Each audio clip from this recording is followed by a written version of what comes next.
Ela me entregou os papéis do divórcio com um sorriso leve e ensaiado no rosto. 27 anos de história, e Beatriz me disse, com toda a calma do mundo, que precisava se encontrar. Assinei sem hesitar. Nada de súplicas, nada de drama, nada de vamos tentar uma terapia de casal. Ela esperava que eu desmoronasse, que implorasse para que ficasse ou que fizesse uma cena digna de novela das 9, mas o que aconteceu a seguir foi bem diferente. Digamos apenas que, quando ela voltou meses depois esperando encontrar uma casa vazia e um homem destruído, o que viu a deixou pálida.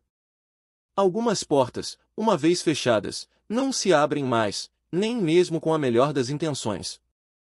Meu nome é Leonardo Almeida. Tenho 54 anos, e até 6 meses atrás, achava que tinha vida resolvida, como um projeto de engenharia bem executado. Eu geri uma empresa próspera de suprimentos para a construção civil aqui em Curitiba, no Paraná. Meu pai a ergueu do nada, enfrentando as crises dos anos 80, e eu a expandi por todo o estado. Tinha uma boa reputação no setor, uma renda sólida e minha casa no seminário quitada antes de completar os 50. Tinha o que a maioria dos homens chamaria de uma vida confortável e estável. Minha esposa, Beatriz, e eu fomos casados por quase 3 décadas. Temos uma filha, Camila, que se mudou para São Paulo para abrir sua própria agência de marketing. Uma garota brilhante herdou a beleza da mãe e, felizmente, a minha ética de trabalho incansável. Durante anos, tudo parecia bem. Tínhamos nossa rotina curitibana clássica. Jantares nas sextas, feira orgânica nas manhãs de sábado e aquele café da manhã tardio com pão de queijo quentinho aos domingos. Então, há uns 2 anos, Beatriz começou a mudar. Entrou para um clube de leitura focado apenas em mulheres retomando seu poder e começou a frequentar retiros espirituais na Chapada. Voltava com um vocabulário novo, falando sobre eu autêntico, vibrações elevadas e limites energéticos. Ela contratou um designer de interiores chamado Ricardo Bittencourt para refazer a sala, depois a cozinha e, por fim, todo o andar de baixo. Dizia que a decoração parecia estagnada e precisava de uma nova visão. Eu não dei muita importância, achei que fosse só mais uma dessas invencionices para ocupar o tempo. Eu estava focado na empresa e ela parecia feliz, ou pelo menos era o que eu queria acreditar. Até que chegou aquela terça-feira de março. Lembro bem porque era um dia típico aqui. Uma chuva gelada e cinzenta que dava vontade de sumir com um café forte. Cheguei por volta das 18 horas, com as botas sujas de barro de uma vistoria em obra, e encontrei Beatriz sentada à mesa da cozinha. Havia um envelope pardo ao lado do saleiro. Precisamos conversar, disse ela, com aquela voz calma de quem leu muito livro de autoajuda. Coloquei minhas chaves sobre o balcão lentamente. Tudo bem, respondi. Ela empurrou o envelope na minha direção. Tenho pensado muito sobre nós, Leonardo. Sobre quem eu sou e o que quero para o resto da minha vida. Abri o envelope. Papéis de divórcio. As palavras jurídicas se embaralharam, mas o essencial estava ali. Diferenças irreconciliáveis e partilha de bens. Ela já tinha assinado, naquela letra cursiva perfeita de que sempre se orgulhou. Eu preciso de espaço, continuou ela. Preciso me encontrar fora do papel de sua esposa. Olhei para ela. 27 anos resumidos a uma pilha de papel e um discurso pronto. Ok, eu disse. Ela piscou, visivelmente surpresa com a minha falta de reação. Ok? Só isso. Peguei uma caneta no balcão e assinei meu nome. Sem hesitação, sem perguntas. Se ela queria sair, eu não seria o homem a implorar por migalhas de atenção. Você já tomou sua decisão, Beatriz. Não vou lutar contra você. Ela partiu na manhã seguinte com 2 malas e seu laptop. Não levou muita coisa, apenas o essencial. Disse que ficaria na casa de uma amiga em Florianópolis enquanto se organizava. Eu a observei pela janela enquanto ela carregava seu Lexus prateado, o presente de 25 anos de casados que eu escolhi a dedo. Ela saiu sem olhar para trás. A casa pareceu diferente imediatamente. Não vazia, mas mais leve, como se alguém tivesse finalmente tirado um peso das vigas de sustentação. Passei o primeiro dia caminhando pelos cômodos, fazendo um inventário dos destroços. Havia aquelas almofadas decorativas que ninguém podia encostar, velas de R$ 200 que cheiravam a sálvia e intenção e uma pilha de livros sobre despertar. Comecei a encaixotar tudo por praticidade. Se ela queria espaço, eu daria exatamente isso.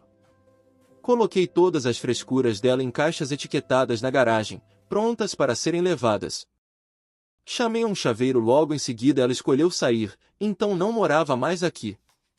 Além disso, a casa pertencia à holding familiar que meu pai estabeleceu nos anos 90, algo que ela sempre achou um tédio para entender. Agora, o tédio jurídico jogava a meu favor. Ao final da semana, mudei-me para a casa de hóspedes nos fundos. Meu pai a construiu para ter sossego quando o mundo ficasse barulhento demais. Era pequena, funcional e independente da casa principal. Escondida atrás de uma cerca viva, quase ninguém notava sua existência. Não contei para Beatriz sobre a mudança, não havia propósito. Ela mandou uma mensagem no terceiro dia perguntando se eu estava lidando bem com as coisas. Respondi apenas: estou bem. Ela mandou um emoji de joinha e silenciou. A casa principal ficou vazia por exatos 5 dias. Foi quando recebi uma mensagem inesperada de Bianca, a meia-irmã mais nova de Beatriz. Elas nunca foram próximas. Beatriz a tratava com um desdém silencioso, dizendo que ela era doce, mas sem foco. A mensagem de Bianca era simples. Oi, Leonardo. Soube da separação. Você está bem?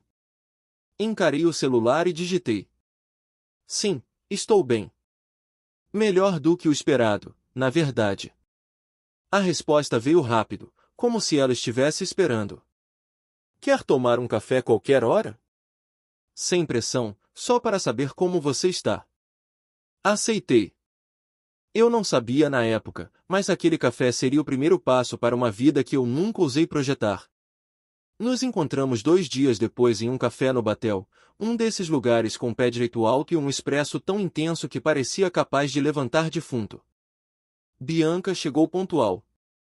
Ela vestia uma calça jeans gasta e uma camisa de flanela pesada por cima de uma camiseta básica, com o cabelo escuro preso em um rabo de cavalo prático. Parecia cansada, com aquelas olheiras de quem carrega o mundo nas costas, mas mantinha um olhar firme, sem autocomiseração. Você está diferente, Léo, disse Bianca, acomodando-se na poltrona de couro à minha frente. Diferente como? Envelheci 10 anos em uma semana? Tentei brincar. Pelo contrário. Você parece mais leve. Como se estivesse prendendo a respiração por décadas, e finalmente, Curitiba tivesse te dado oxigênio de novo. Pensei sobre aquilo enquanto o vapor do café subia. Ela tinha razão. A pressão constante de ser o marido perfeito para a mulher perfeita tinha evaporado.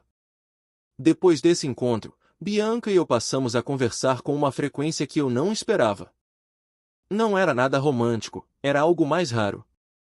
Uma aliança entre duas pessoas que conheciam bem demais o lado cortante de Beatriz. Bianca desabafou sobre como foi crescer à sombra da irmã perfeita, sendo sempre o rascunho enquanto Beatriz era obra de arte. A mãe delas, após o segundo casamento, permitiu que Beatriz criasse essa hierarquia onde Bianca era apenas a parente da segunda família. 2 semanas depois, ouvi o barulho de um motor cansado subindo a minha garagem. Era o Honda antigo da Bianca, com porta-malas transbordando produtos de limpeza, rolos de pintura e latas de massa corrida. O que é essa invasão? Perguntei, saindo da casa de hóspedes. Você mencionou que a casa principal parecia um museu abandonado e que precisava de reforma antes de decidir o que fazer, ela disse, já puxando um balde de 18 litros.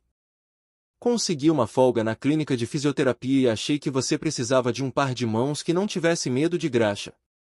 Bianca trabalhava duro na clínica, uma profissão que Beatriz sempre desdenhou como subemprego de massagista. Mas, vendo-a trabalhar, percebi a diferença. Bianca não precisava de aplausos para agir. Ela simplesmente arregaçava as mangas e resolvia. Começamos pela sala de estar. Arrancamos aquelas cortinas pesadas e caríssimas que Beatriz impunha para criar uma atmosfera de santuário, mas que na verdade só bloqueavam o pouco sol que temos no Paraná.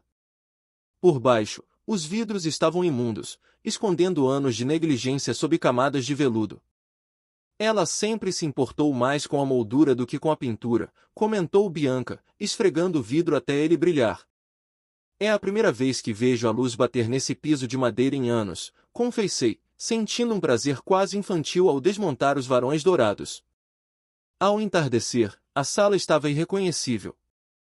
Pintamos uma primeira demão de um branco areia, neutro e limpo. O espaço parecia ter dobrado de tamanho. Você devia dormir aqui hoje, eu disse, enquanto lavávamos os pincéis. Já passou das 8 e dirigir até Colombo com esse nevoeiro que está descendo não é seguro. O quarto de hóspedes está limpo. Ela hesitou, mordendo o lábio. Tem certeza, Léo? Não quero que as vizinhas fofoqueiras comecem a falar, nem quero ser um estorvo. Bianca, você me devolveu a visão da minha própria sala hoje. Estorvo é a última palavra que eu usaria. É amizade, só isso. Ela aceitou, mas com uma condição. Faria o café da manhã. E assim foi. Nos dias seguintes, a rotina se repetiu. Bianca trazia pão fresco e planos para o próximo cômodo. Cozinha, corredor, suíte. Fomos purgando a casa da presença opressiva de Beatriz, substituindo a estética por funcionalidade. As pessoas no bairro notaram. O vizinho comentou que a casa parecia viva de novo. Eu não dava detalhes. No final daquele mês, Bianca mencionou que o contrato do aluguel dela ia vencer e os preços em Curitiba estavam proibitivos. Fique aqui, eu disse. Não foi um convite educado, foi uma solução lógica. A casa é enorme, você já conhece cada canto e me ajudou mais do que qualquer empreiteiro. O quarto de hóspedes é seu. Houve um silêncio. E a Beatriz, Leonardo? Se ela souber. Beatriz escolheu o Lexus e a liberdade de se encontrar. Esta casa faz parte da holding da minha família. Ela abriu mão do direito de dar palpite no que acontece entre esses muros no momento em que assinou aquele papel com um sorriso no rosto. Bianca se mudou na sexta-feira. 2 malas, uma caixa de livros de anatomia e seus materiais de desenho. A presença dela era silenciosa e reconfortante. Ela fazia café de verdade, no coador, nada daquelas cápsulas gourmet pretensiosas de R$ 5 cada que a ex-mulher exigia. Bianca ria das minhas piadas sem graça e não transformava cada jantar em uma sessão de alinhamento energético. Minha filha, Camila, ligou de São Paulo em uma noite fria. Pai, ouvi dizer que a tia Bianca está morando aí. É verdade? É sim, filha. Ela está me ajudando a reformar a casa e estava precisando de um lugar. Por que a pergunta? Algum problema? Nenhum, pai. De verdade, a voz dela parecia aliviada. Fico feliz que você não esteja sozinho nesse casarão.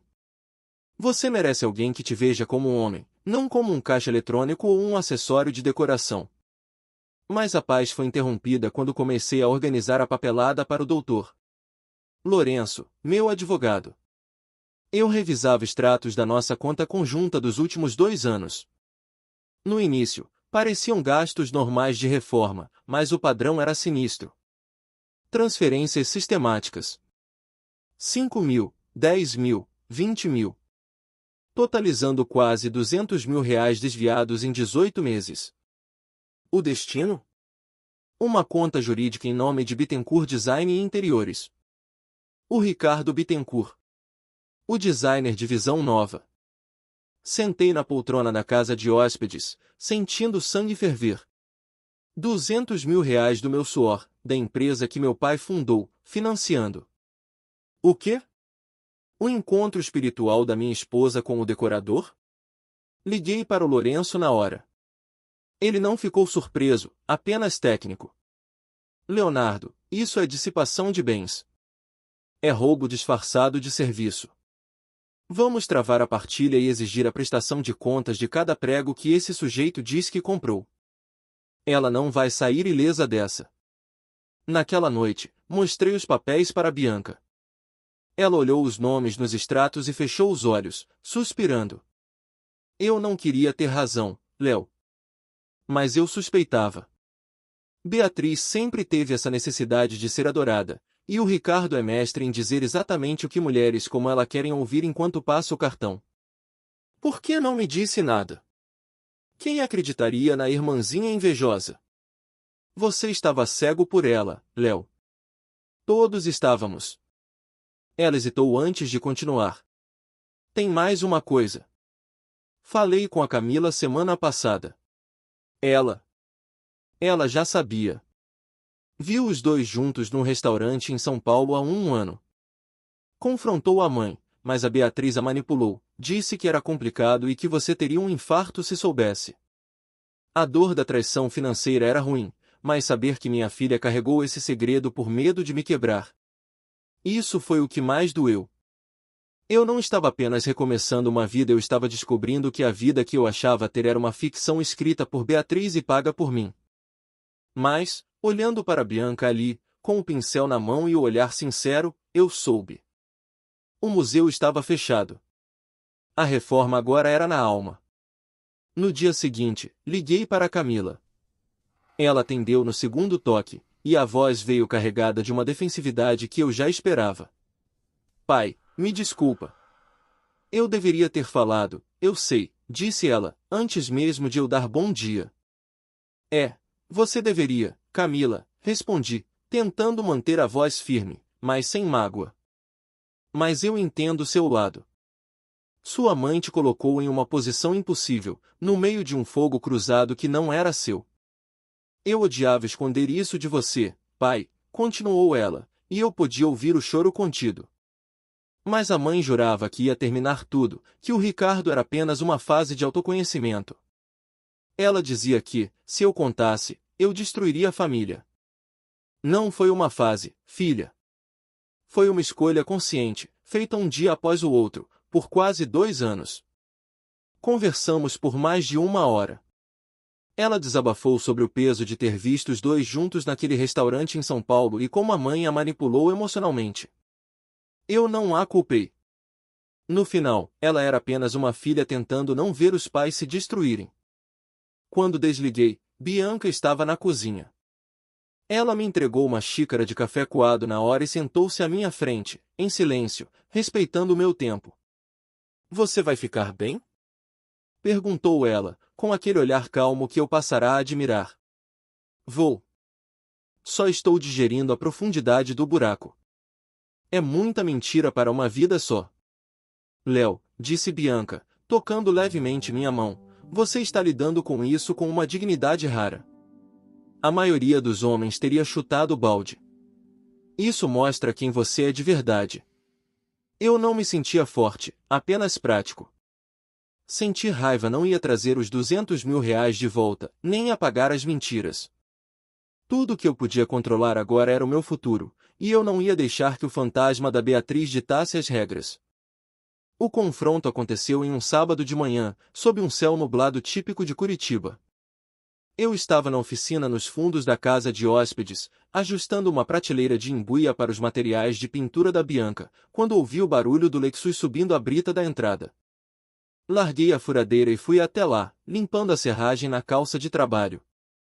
Beatriz desceu do carro parecendo uma caricatura de si mesma. Roupas de yoga de grife, óculos escuros que cobriam metade do rosto e uma postura de quem estava prestes a dar uma palestra sobre iluminação. Leonardo, precisamos ter uma conversa de adultos, anunciou ela, tirando os óculos com um gesto dramático. Sobre o que, Beatriz? Nossos advogados já estão conversando. Sobre a casa, sobre o nosso patrimônio. Sobre como encerrar esse ciclo com energia positiva, explicou ela, usando aquele tom ensaiado. O ciclo está encerrado. Seus pertences estão todos naquelas caixas na garagem, devidamente catalogados. Não tem mais nada para discutir aqui. Ela se irritou imediatamente, a máscara de calma caindo. Eu quero entrar. Quero ver se você não destruiu nada na minha casa com essa sua mania de reforma de canteiro de obras. A casa está ótima, Beatriz. Na verdade, ela finalmente está respirando. Nesse momento, a porta da frente se abriu. Bianca saiu, usando uma calça jeans manchada de tinta e uma das minhas camisas velhas de flanela, com o cabelo preso por uma bandana colorida. Ela segurava um pincel e tinha aquela expressão de quem estava em paz.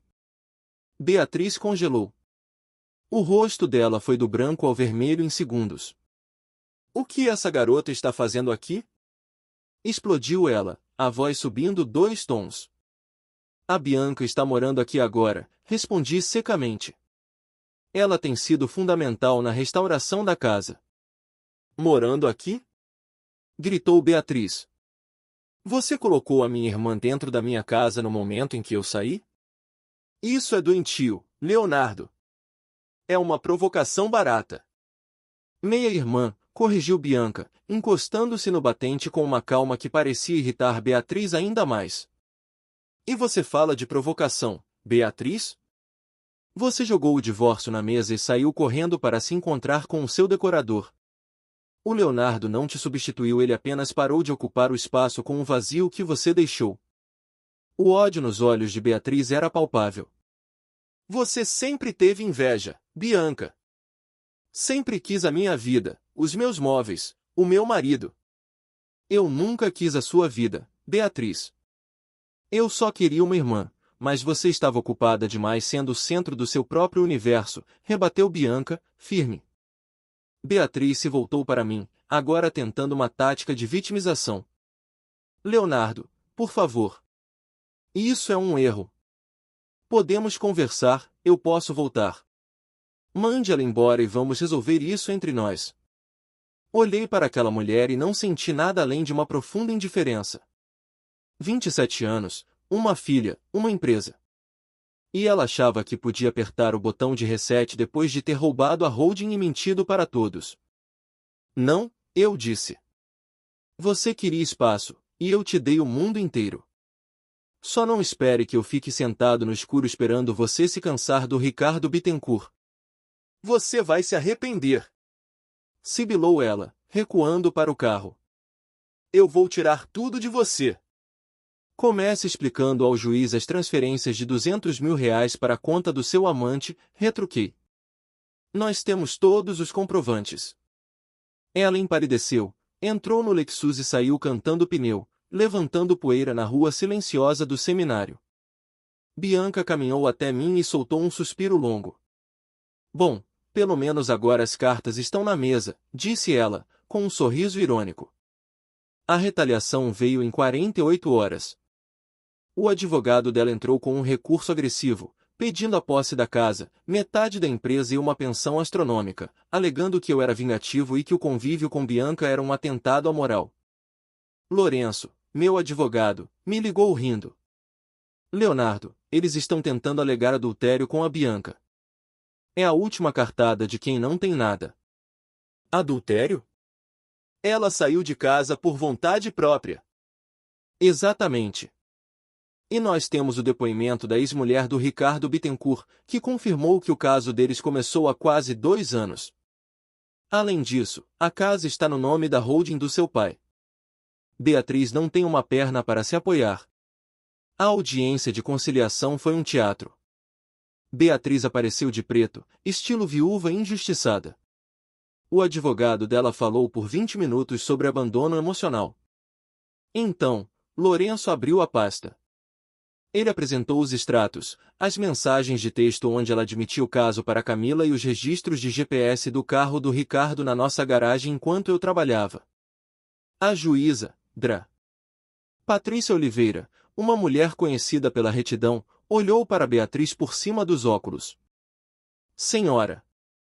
Beatriz, a senhora dilapidou o patrimônio do casal para financiar um amante e abandonou o lar voluntariamente.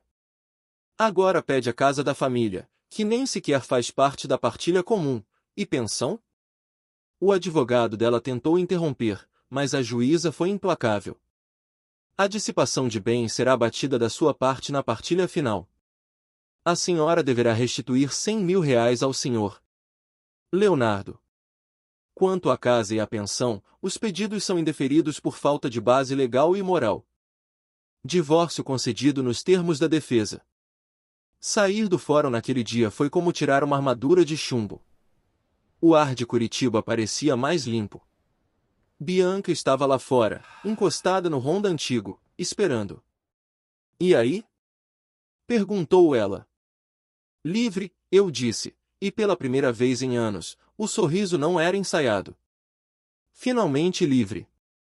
2 semanas após a sentença judicial que selou meu divórcio, Bianca começou a se sentir estranha. No início, com o inverno rigoroso de Curitiba batendo a porta, pensamos que fosse apenas o estresse acumulado da batalha legal ou talvez uma virose persistente. Mas, quando o mal-estar não passou depois de uma semana, insisti para que ela consultasse um médico na clínica onde trabalhava. Ela voltou da consulta com um olhar perdido, sentando-se pesadamente à mesa de madeira da cozinha, onde antes Beatriz planejava suas reformas estéreis. Leonardo. Eu estou grávida, disse ela, com a voz quase num sussurro. O impacto daquelas palavras me deixou em choque por alguns segundos. Grávida? Cerca de 6 semanas, confirmou ela, as mãos tremendo levemente enquanto segurava a xícara de chá. Eu nem achei que fosse possível. Meus ciclos sempre foram uma bagunça, e nós fomos cuidadosos. Na maior parte do tempo. Tínhamos nos aproximado de forma orgânica nos últimos meses. Não foi um plano de vingança ou algo dramático, foram apenas 2 pessoas feridas que encontraram conforto e autenticidade uma na outra. O que nasceu ali foi real, mas agora, havia uma vida nova em jogo. O que você quer fazer? Perguntei, sentando-me à frente dela e segurando suas mãos. Eu quero ter esse bebê, Léo. Com toda a minha alma, disse Bianca imediatamente. Mas eu entendo se isso for demais para você. Foi tudo rápido, a sua separação ainda é recente. Eu posso me mudar, cuidar de tudo sozinha em Colombo. De jeito nenhum, respondi com uma firmeza que me surpreendeu. Você não vai passar por isso sozinha. Se vamos entrar nessa, entraremos juntos. A casa é grande, o coração está limpo e nós vamos construir um lar de verdade aqui. Os olhos de Bianca transbordaram. Leonardo, você tem certeza? Isso vai complicar a sua imagem, o processo, tudo. Deixe que complique. A vida perfeita que eu tinha era uma mentira, cara. Prefiro 1000 vezes uma vida complicada e verdadeira ao seu lado. Contamos primeiro para Camila. Ela veio de São Paulo no fim de semana e a reunimos na sala que agora tinha luz e cores suaves. Eu esperava choque ou até um pouco de ressentimento. Em vez disso, ela soltou uma gargalhada genuína. É claro que você está grávida, tia Bianca. Disse Camila, balançando a cabeça. Minha mãe vai ter um surto psicótico. Não estamos fazendo isso para atingi-la, Camila, pontuei rapidamente. Eu sei, pai. Mas conhecendo a peça, ela vai achar que o universo está conspirando contra ela. E quer saber? Ela merece esse choque de realidade. Vocês dois merecem ser felizes. Se esse bebê traz alegria para vocês, eu já o amo também.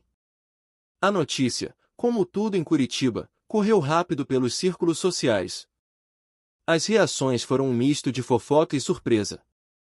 Beatriz soube em menos de uma semana e não demorou a ligar de um número privado, berrando palavras que eu mal conseguia entender. Você engravidou a minha irmã? Você é um monstro, Leonardo. Planejou isso para me humilhar. Ela gritava. Não planejei nada, Beatriz. A vida simplesmente floresceu onde você deixou apenas cinzas. Sabe aquela vida que você saiu para procurar? Eu a encontrei aqui, sem precisar de retiros espirituais ou decoradores caros. Isso é vingança. Insistiu ela, chorando de raiva. Não é vingança, Beatriz. Vingança exigiria que eu ainda sentisse algo por você. Isso é apenas eu seguindo em frente, finalmente vivendo fora da sua sombra. Desliguei e bloqueei o número. No 3º mês da gravidez, surgiu um novo problema. Ademir, o pai biológico de Bianca. Um homem que ela não via há 15 anos, com o rosto marcado pelo álcool e pelo oportunismo. Ele apareceu na varanda com uma simpatia forçada que não enganava ninguém. Soube que minha filha vai ser mãe e está morando em uma mansão, disse ele, tentando entrar. Vim recuperar o tempo perdido com a família. Você veio atrás de dinheiro, Ademir, Bianca cortou, com a voz tensa. Como sempre fez. Eu sou seu pai. 50 mil reais não são nada para o maridão aí. É o preço da minha bênção. Dei um passo à frente, bloqueando a entrada. Ela não precisa da sua bênção e você não vai levar um centavo. Saia daqui agora ou a próxima conversa será com a polícia e com o meu advogado. A covardia dele foi maior que a ganância. Ele saiu praguejando, mas após tentar importuná-la na clínica, conseguimos uma medida protetiva. Eu não ia deixar que nada nem ninguém roubasse a paz que tínhamos conquistado. 8 meses depois, em uma madrugada fria, Henrique nasceu. O nome foi uma homenagem ao meu pai, o homem que construiu as bases de tudo o que eu era. Segurar aquele menino no colo, vendo Bianca exausta e radiante, foi o momento em que entendi que 27 anos de um casamento de fachada foram o preço que paguei para chegar a essa verdade. Camila chegou ao hospital poucas horas depois, emocionada ao segurar o irmãozinho. Ele é a sua cara, pai. Que bom que você não desistiu de ter uma família de verdade. Beatriz, agora morando em um apartamento alugado em Florianópolis, tentava manter as aparências nas redes sociais, postando sobre cura e livramento, enquanto Ricardo Bittencourt já a havia trocado por outra cliente com contas bancárias mais recheadas. O divórcio foi finalizado com ela tendo que devolver os 100 mil reais desviados, abatidos de sua parte no patrimônio líquido. A holding familiar permaneceu intacta. Hoje, 15 meses após o furacão, sento-me na varanda dos fundos. Vejo Henrique dando seus primeiros passos trôpegos na grama, sob o olhar atento de Bianca. A casa que antes era uma vitrine gelada para o ego de Beatriz agora é cheia de brinquedos espalhados, cheiro de café fresco e o som de risadas reais. Bianca encostou a cabeça no meu ombro e observou nossa filha e nosso filho brincando. Sabe, Léo? A Beatriz passou a vida tentando se encontrar. Ela ainda não percebeu que a gente não se encontra. A gente se constrói. Ela tinha razão. O homem que eu era com Beatriz era um personagem em constante ajuste. O homem que sou agora, com Bianca e Henrique, é apenas eu mesmo. E isso, no final das contas, é a única coisa que realmente vale a pena proteger. Obrigado por ouvir a história até o fim. Deixe seu like e um comentário. Inscreva-se no canal e ative o sininho para não perder a próxima história. Desejo tudo de bom para vocês.